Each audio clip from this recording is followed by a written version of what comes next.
তো hello guys, আবারও চলে আসলাম নতুন একটি খবর নিয়ে। ধর্মনগর থানার অন্তর্গত একটি পার্লারে চলছিল রমরমিয়ে দেহ ব্যবসা। হঠাৎ পুলিশ অভিযানে নেমে 3 জন মেয়ে এবং 4 জন ছেলেকে গ্রেপ্তার করে, তার মধ্যে একজন মেয়ে পলাতক। পুলিশের থানার সামনে চলছিল রমরমিয়ে দেহ ব্যবসা।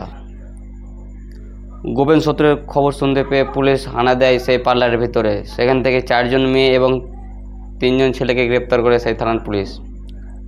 সেই পার্লার থেকে একটি মেয়ে পলাতক। সেই মেয়েটি পালিয়ে কি বললো সেই খবরের ভিডিওটা দেখুন এই ক্লিপে। মান সম্মান আছে, একটা ছেলের মান সম্মান গেলে এতটা কষ্ট হয় না। আমি মায়া মানুষ। ভিডিওটার সত্যতা যাচাই করেনি জিয়ারুল মুভি চ্যানেল। থানার সামনে এতদিন ধরে রমরমিয়ে চলছিল দেহ ব্যবসা, সেদিনও পুলিশ জানতে পারেনি। হঠাৎ গোপন সূত্রে খবর পেয়ে সেখানে হানা দেয় পুলিশ, এবং পুলিশ হানা দেওয়ার সঙ্গে সঙ্গে 3 জন মেয়ে এবং 4 জন ছেলেকে গ্রেপ্তার করে। যিনি পালিয়েছেন তিনি সেই মেয়েটি কি বললো এই ভিডিও ক্লিপে পুরোটাই দেখুন। সাইডে ক্লিপটা চলছে, আপনি দেখতে পাচ্ছেন ভিডিওটাতে। Lowest 2000 lowest.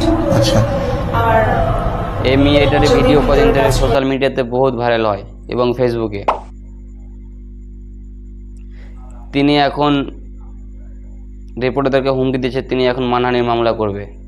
আপনার কি বক্তব্য এবং কমেন্টে জানান। এবং আমার চ্যানেলে যদি আপনি নতুন দর্শক হয়ে থাকেন তাহলে আমার চ্যানেলটি সাবস্ক্রাইব করুন।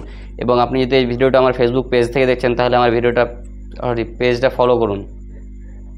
দেখুন ভাইরাল ক্লিপটা। বারে বলানো হচ্ছে এই ভিডিওটার সত্যতা যাচাই করেনি জিয়ারুল মুভি চ্যানেল।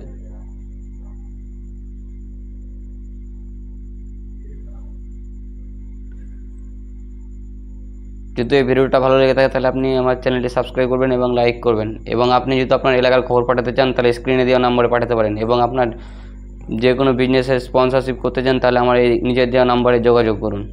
তো দেখা হচ্ছে নতুন আরেকটা ভিডিওতে। ততক্ষণ ভালো থাকবেন, সুস্থ থাকবেন।